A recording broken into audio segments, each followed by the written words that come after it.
The Biden administration is pushing for a second booster shot for all adults as COVID-19 cases are rising.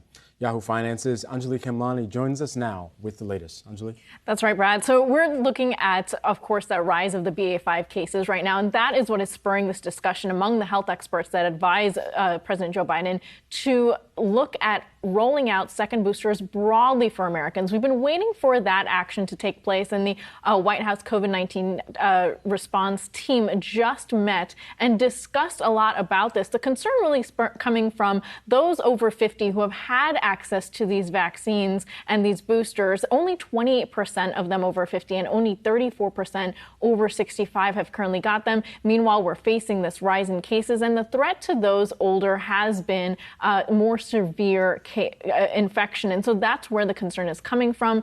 We've seen that the reports are showing a slight uptick in hospitalizations, which is what is concerning. So moving on to what the plan is, the White House just released a plan this morning saying that, quote, COVID is no longer the disruptive force it once was, and most COVID-19 deaths are now preventable because of all the tools we now have available to us, including the treatments that have been made available. And so looking from that perspective, it almost seems, guys, like the White House is, we've graduated from kids who need to be told what to do. There's no mask mandates necessarily coming back, even though the CDC said, you know, if it's high transmission, wear a mask indoors. So it almost seems like we're in teenage stage. You know, the parents are like, well, you know what the rules are and you should follow them. Yeah, but I don't know if people are following them, I guess, is part of the issue here.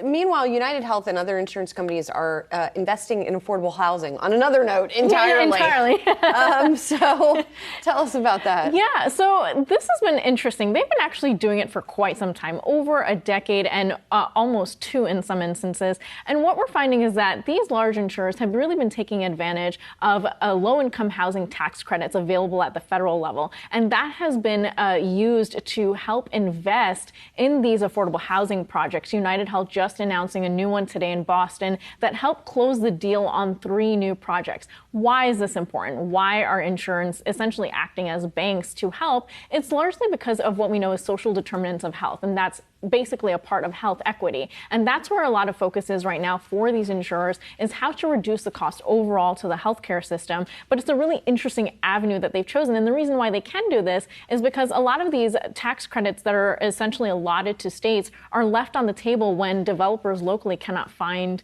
the buyers. And so these insurers essentially end up being able to come in and take advantage of that. So it's a really interesting avenue to help with the situation. And we'll just have to see. So far, the one thing that really has come to light is that there hasn't really been a scalable solution, but everyone is in on it. I'm surprised, especially over the past several years and what we've seen in real estate, that developers that the only ones they could find to want to take advantage of this was big health insurers. It is interesting. Yeah. All right, real helpful insight. Anjalee Khemlani, thanks so much.